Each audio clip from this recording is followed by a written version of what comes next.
Krishna, everyone, and welcome back again. Nama Om Vishnu Padaya Krishna Pashtaya Bhutale Srimate Bhaktivedanta Swaminiti Namane Namaste Saraswati Deve Gauravani Pacharine Nivishesha Shunyavadi Paschata Deshatarane. All glories to Srila Prabhupada. So today we're continuing with our short series on Lord Chaitanya's journey from Puri, Jagannath Puri, to Vrindavan. And today is part 3 in the series. In my research, I found that Srila Bhaktivinoda Thakur goes into some depth discussing this pastime in his book, Amrita Prabhava Bhasya.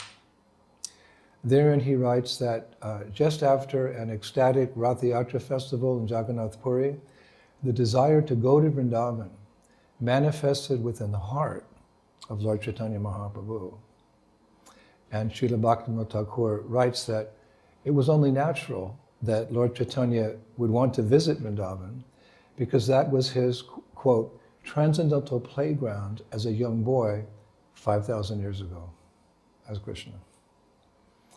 So we finished part 2 of this series with Lord Chaitanya and his dear servant Balabhadra Bhattacharya crossing over the boundary of Orissa and entering into the present-day state of Jarikhanda. And as they continued walking, they eventually came to the famous Jarikanda Forest. This is a pastime place is very dear to devotees. They came to the famous Jarikanda Forest. Now, I read that it's called Jarikanda Forest because of the multitude of jari. The multitude of jari, or bushes, that comprise the dense forest, along with different types of beautiful creepers, and it's mentioned sweet-smelling wild kadamba trees. Sweet-smelling wild kadamba trees. Now in Chaitanya Charitamrita Madhya Lila 1746, Srila Prabhupada writes in the purport, and I quote, "The great forest of Jarikanda is a great tract of land, including Atagada, Dain Kanala, Angula, Lahara, Kiyas Jidha, Bamada, Bhonai, Gangapura, Chota Nagapur, Yasapura, and Saraguja." Prabhupada continues, "All these places which are covered with mountains and jungles are known as Jarikanda." Now, in my research, I found out that historically, at that time, the forest of Jarikanda had never been explored. A very wild place. It just was almost uninhabitable. It's described that no humans had ever gone there.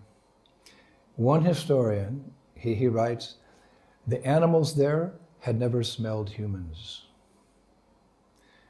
You know, traveling anywhere in India in those days was fraught with danger. You had to cross through deserts, or you had to cross through jungle terrains with wild animals. Everywhere there were thieves and robbers.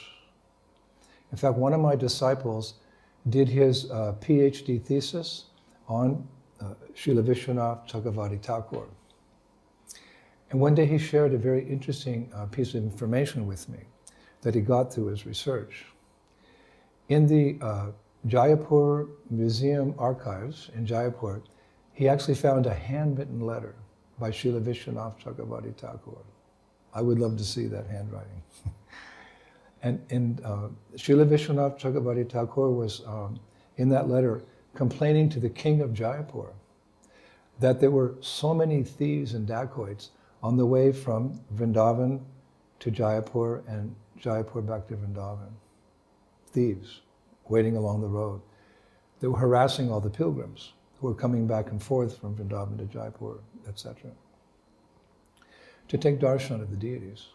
So in the letter, Vishwanath Chakravarti Thakur wrote to the king, and I'm quoting the letter, "Do something about it. Station your military along the road so that we can travel peacefully from one holy place to another." so that we can travel peacefully from one holy place to another. This is the duty of the government. So interesting. So the conclusion is not so easy to travel in India in days of yore. Even now, it's an austerity. So upon entering the Jarikanda Forest, and especially seeing all the wild animals that were there, Balabhadra Bhattacharya, it's described, he became bewildered and afraid.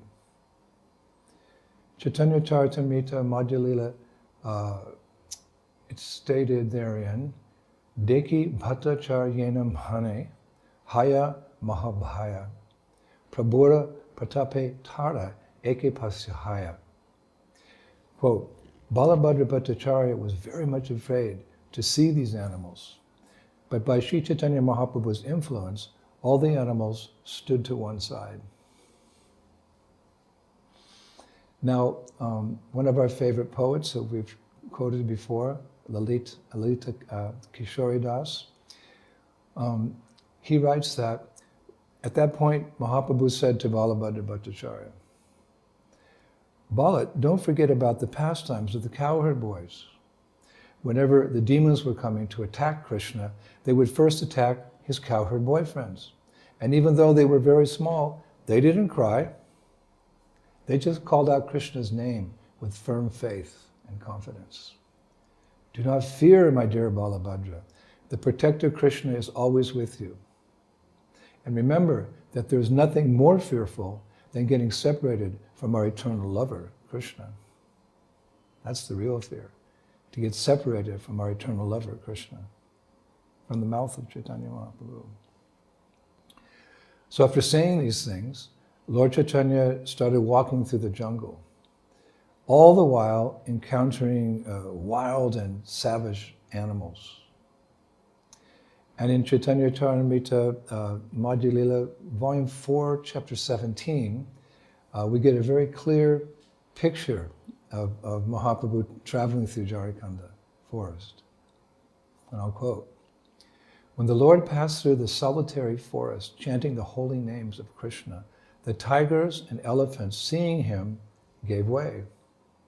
When the Lord passed through the jungle in great ecstasy, packs of tigers, elephants, rhinoceroses, and boars came, and the Lord passed right through them. Kaviraj Goswami is writing. One day a tiger was lying on the path, and Sri Chaitanya Mahaprabhu, walking along the path in ecstatic love, touched the tiger with his feet. The Lord said, chant the holy name of Krishna. The tiger immediately got up and began to dance and chant, Krishna, Krishna. He continues. Another day, when Sri Chaitanya Mahaprabhu was bathing in a river, a herd of maddened elephants came there to drink water. While the Lord was bathing and murmuring the Gayatri mantra, I found that interesting. He chanted Hare Krishna, but he also murmured the Gayatri mantra. The elephants came before him. The Lord immediately splashed some water on the elephants and asked them to chant, Krishna, Krishna. So Srila Prabhupada mentions in a purport in that chapter that when Lord Chaitanya was facing these dangers, he himself set an example and took shelter of kirtan for protection. And there were 3 specific mantras that he chanted. It's no secret. We all know them, but they're not actually, I guess you could say, so popular in ISKCON at the present time. But I think they should be, because Lord Chaitanya is the Yuga Avatar, teaching us everything we need to know, including how to face imminent danger in this world. Many lessons to be learned in this pastime of going through the Jarikanda Forest. So what exactly were those divine mantras that Mahaprabhu chanted for protection in the forest? Krishna, Krishna, Krishna, Krishna, Krishna, Krishna, hey! Ram Raghava, Ram Raghava, Ram Raghava, Rakshamam. Krishna Keshava, Krishna Keshava, Krishna Keshava, Pahimam. We've heard them many times. O Lord Krishna, please protect me and maintain me. O Lord Ram, the descendant of King Raghu, please protect me.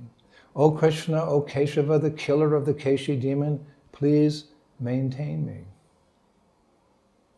So we may not be living in a jungle, or even passing through a jungle, like the Amazon rainforest or the Jarikanda Forest jungle, but most of us live in asphalt jungles.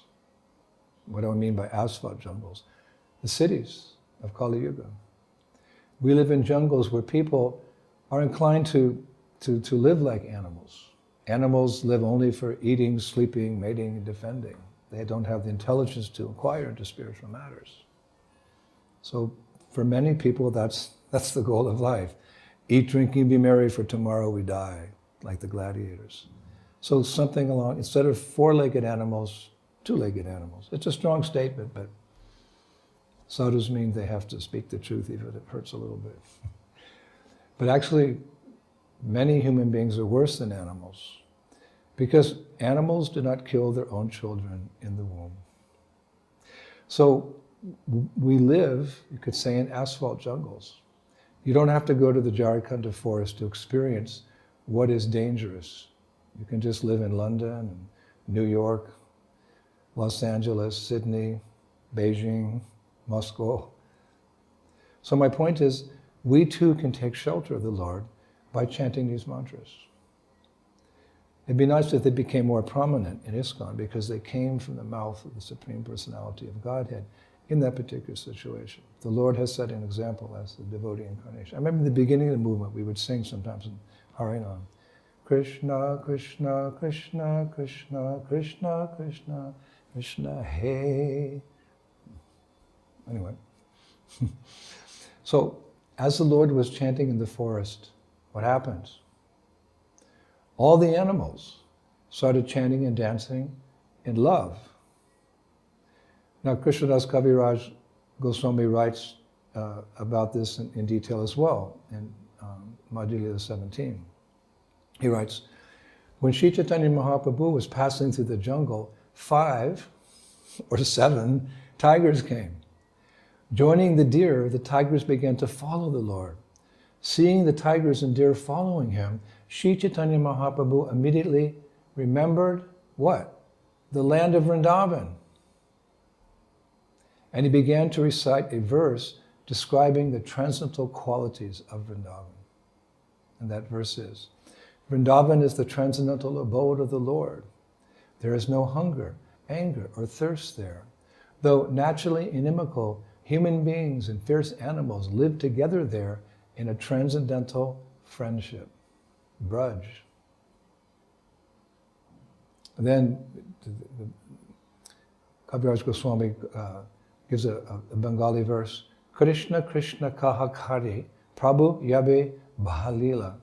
Krishna kahi vya griha mriga, na chite lagila.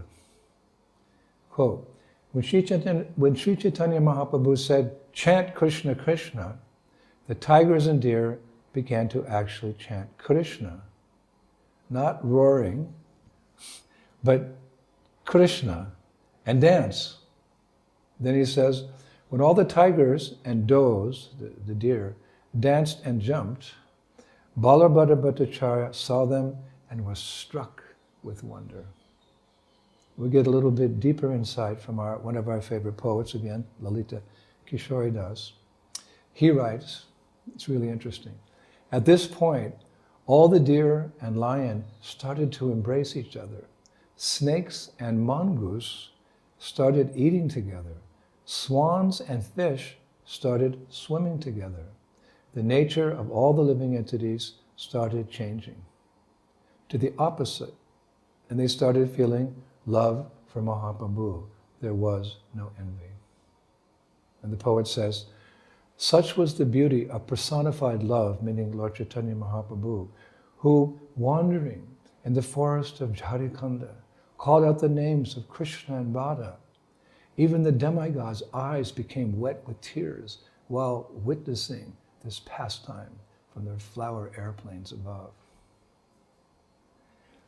And in his purports, Prabhupada's ecstasies, in Chaitanya Charitamrita to this pastime, Srila Prabhupada writes that as a result of chanting Krishna's names, all the animals, again, became non-envious. Actually, I was thinking that such an idyllic scene is also mentioned in the Holy Bible. In Ishaya 11:6. I remember this verse from my childhood. The wolf shall live with the lamb. The leopard shall lay down with the goat. The calf, the lion, and the yearling shall be together, and the small child shall lead them. That child is Jesus Christ. So, like this, we can understand that all the animals in the Jarikanda Forest became not envious. And that's our prayer. You could say, as members of the International Society for Krishna Consciousness, that one day the whole world, after being flooded with these holy names, will become non-envious and think of each other's welfare. A verse I quoted the other day, one of my favorite verses, from Srimad Bhagavatam 5:18-9, stated, "May there be good fortune throughout the universe, and may all envious persons be pacified. May all living entities become calm by practicing bhakti yoga, for by accepting devotional service, they will think of each other's welfare. Therefore, let us all engage in the service of the Supreme Transcendence, Lord Shri Krishna, and always remain absorbed in thoughts of Him." If there ever was a Sankirtan verse, that's it. That's one of them. And having faith, Shraddha, in the miracles of Krishna consciousness, because we ourselves are miracles. We're Prabhupada's miracles, that he made the hippies into happies, and people of all different ethnic groups and religions, and people who have bad habits and whatever. He made us into beautiful Vaishnavas. So we've felt the change. So we should have the faith that by Prabhupada's mercy, our previous acharyas, by the mercy of Gaurnitai, Radha Krishna, that the world can actually change. By hearing this mantra, Hare Krishna, Krishna Krishna, Hare Hare, Hare Rama, Rama Rama, Hare Hare. Not little changes like us, but big changes can happen. We shouldn't doubt it. Sarvabhauma Bhattacharya, Srila Sarvabhauma Bhattacharya, a close associate of Chaitanya Mahaprabhu in Puri, he had no doubt. He wrote, quote, "From the moment that the holy name of Hari appeared on the earth, Vaishnavas became manifested everywhere, adorned with faultless tilak and neck beads, and equipped with the Mahamantra. In the midst of the age of Kali, they purified the atmosphere, chanting Hari Hari. So indeed it came to pass." Oh, that verse is very dear to my heart. So indeed it came to pass. So we're just seeing a little bit of it now. Those that will be born in future generations, although Kali Yuga is going to get worse, they'll be privileged to see this prediction of Srila Sarvabhauma Bhattacharya take place. So as Lord Chaitanya and Balabhadra Bhattacharya passed through the Jarikanda Forest and continued their long journey to Vrindavan, one acharya describes that some days were as good as walking on a bed of roses. Others were as bad as walking on burning coal. And referring to Lord Chaitanya, he says, "But the beautiful eyes of Virahini Priya," meaning Radharani in separation, were always searching for Krishna's abode, Vrindavan. But the beautiful eyes of Virahini Priya, Radha in separation, the mood of Chaitanya Mahaprabhu, were always searching for Krishna's abode in Vrindavan. That's Chaitanya Mahaprabhu. Now, every night when Mahaprabhu went to sleep, Balabhadra Bhattacharya would fan him and wash his lotus feet. With, it's described there were cuts, insect bites, and blisters on the feet of Mahaprabhu. Balabhadra Bhattacharya would wash those feet with what? With his tears. And while doing so, he would say to himself, This is the insight we have from the scriptures that we're referring to. Many times we've mentioned them in these classes. He would say to himself, just look at these lotus feet, which are worshipped by Indra, washed by Brahma, decorated by Shiva, kissed by the Jamuna, served by Lakshmi, and fanned by Garuda. They are the ornaments of Sita. They are the possession of the royal ruler of Bharata. They are the life of Lakshman. They are the heart of Hanuman and the faith of Vibhishana. These feet are the only savior of Prahlad Maharaj, the only promise of Maharaj Bali's forehead, the only shelter of the Vedas by the mercy of the Matsya Avatar, the only base of Mandara Hill for churning to Milk Ocean, and the only pleasure of Govardhan Hill. Because the Lord walks on Govardhan Hill. And the only pleasure of Govardhan Hill. Wow. Now it's written that all through these long months of traveling through India, the only word Mahaprabhu would utter was what? He's walking, we describe 3 months and 56 stops, something like that. Now it's mentioned that there's only one word he would utter as he went along. What was that? Vrindavan. Vrindavan, Vrindavan, Vrindavan.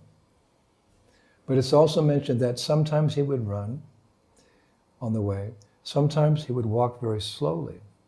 Sometimes he would dance. Sometimes he would stop. Sometimes he would laugh like a madman. Sometimes he would cry like he'd lost someone. Sometimes he would become angry, and sometimes he would become very serious. These were the moods, transcendental moods of Chaitanya Mahaprabhu as he went from Puri to his beloved Braj. So finally, after many weeks, let's say months and weeks, we quoted, Lord Chaitanya and Balabhadra Bhattacharya reached Varanasi. If you look at a map, maybe halfway, Varanasi. And there we know, all of us from studying Chaitanya Charitamrita, Kaviraj Goswami mentions there that Mahaprabhu met Tapan Mishra, who took the Lord to his house, his home, and provided him with a comfortable residence while there. And during that time, news reached Prakashananda Saraswati, the leader of the Mayavadi sannyasis, that Mahaprabhu was residing in Varanasi. And when Prakashananda Saraswati heard this, he made various accusations against Mahaprabhu. So Mahaprabhu, he stated that Prakashananda Saraswati and his followers were all offenders and one should not associate with them. He actually described them as the worst offenders. But again, we know on the way back he delivered them. Such is the compassion of Mahaprabhu. And so after some time, because we're pretty familiar with the Leelas there in Varanasi. After some time, Lord Chaitanya and Balabhadra Bhattacharya left Varanasi and continued on that long journey. Finally, after 3 months and some odd days, they arrived at a village known as Gargaon. That's present-day Aligarh. It's known also as, it was known at that time as the village of Gargamuni. That's where he's from. And I looked on the map, it's about 70 kilometers from the border of Braj. And there, a Brahmana named Vaijayanti Mala, as they approached this village, some distance still from Vrindavan, this Brahmana, Vaijayanti Mala, approached Lord Chaitanya. And realizing who he was and why he was coming to Vrindavan, this Brahmana began describing or giving very beautiful descriptions of the cowherd boys in Vrindavan. And I was reading that he related that on one very hot summer's day, Krishna was eating butter while on Mother Yasoda's lap, when suddenly his friends appeared. Maybe it's breakfast or something, I don't know. And all the cowherd boys appear from some distance away, and they began calling him to join them. And how did they do it? Not by expressing words, but by whistling.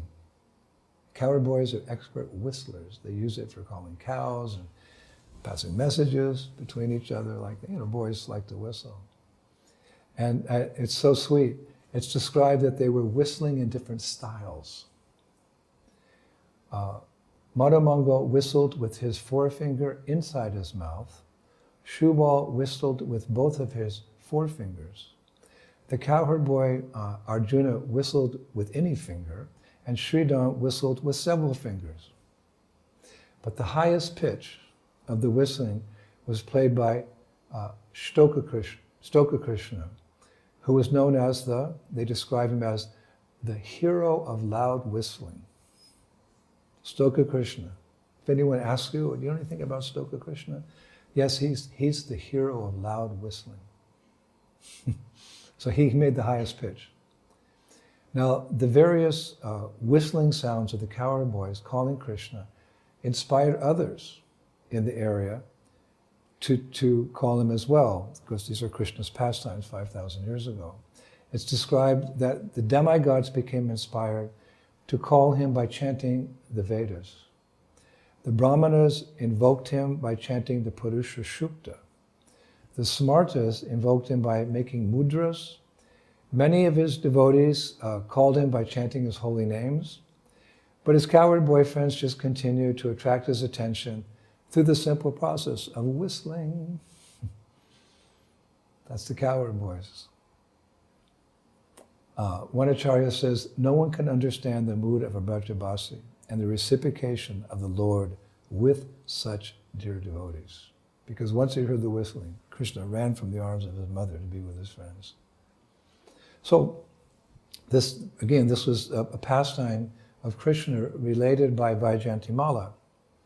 And towards the end, he could hardly finish the pastime because he started crying in ecstasy. One acharya says that Mahaprabhu, who is Dhir Gambhir, he's Dhir Gambhir. Dhir Gambhir means one who is graced with the utmost patience. Yeah, one who is graced with the utmost patience. So Dhir Gambhir, Mahaprabhu, what did he do? He embraced Vaijayantimala. And Mahaprabhu started whistling too. Mahaprabhu started whistling too, having heard the story of how his friends 5,000 years ago had called him by whistling. So sweet. Then, Mahaprabhu, entering into the mood of a cowherd boy, started playing with Vaijayantimala like a cowherd boy would. Inspired him to the cowherd pastimes. Now, as Lord Chaitanya's travels throughout India had been very difficult, and at that present moment the weather was very cold, this Brahmana, Vaijayantimala, convinced Mahaprabhu to not continue any further, but to spend the night in a nearby kunja, a nearby garden grove. So Mahaprabhu agreed.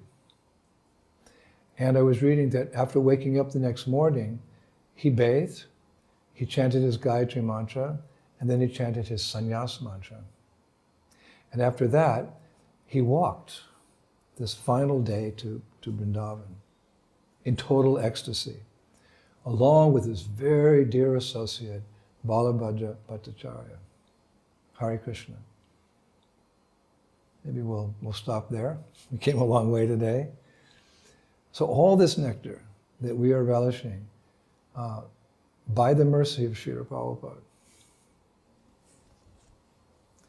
is, well, it's just pure nectar, by his grace. So I'd like to conclude today with a prayer in glorification of our founder Acharya, Srila Prabhupada. It's written by a Vaishnava poet who lived in the early 1700s. His name was Vaishnav Das. He was born in the village of Tena, Vaidyapur. It's a few miles north of Kathua in West Bengal.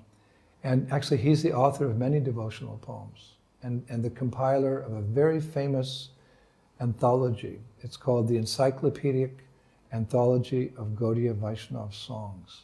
It's a famous book. I saw it in one Gaudiya Math temple some years ago. Encyclopedic anthology of Gaudiya Vaishnava songs. It's known as Pada Kalpa Turu. Pada Kalpa Turu. So he writes, and we finish today, because only by Prabhupada's grace can we hear these things and imbibe them in our hearts and pray to become pure Vaishnavas and Vaishnavis. He writes, all glories to Shri Guru, the desire tree of prema, whose manifestation is most wonderful. He cleanses ignorance and darkness from the heart by the moonshine of his wisdom. In this world, he gave the vision of Krishna's abode and unsolicited gave the holy name to the most fallen. I am wicked and am aimlessly wasting my life, constantly absorbed in temporary illusions. I do not even have a drop of piety. Nevertheless, my spiritual master has instructed me about the sweet mellow of Vrindavan and the wealth of Yugala Bhajan, glorification of the divine couple. My spiritual master sprinkled all with the nectar of pure Gaur Prem Ras. My spiritual master sprinkled all with the nectar of pure Gaur Prem Ras, and thus fulfilled everyone's desires. But Vaishnav Das cries, I could not attain attachment for his lotus feet. Hare Krishna. I hope you enjoyed our journey today. And Mahaprabhu is going to arrive in Vrindavan and he's going to visit a few places, so we'll discuss that as well. It's part of his journey from Puri to Vrindavan, so please stay tuned. We'll see you in a couple of days. Shri Shri Gauranitai ki, Shri Shri Krishna Balaram ki, Shri Shri Radha Shama Sundar ki, Vrindavaneshwari Shrimati Radharani ki, Jagannath Puri Dham ki, Jagannath Subhadra Baladev ki, Shri Mayapur Dham ki, Shri Shri Gauranitai ki, Shri Krishna Sankirtan ki, Shri Prabhupada ki, Gaura Premanandi. Jai Jai Sisi Radhe Sham.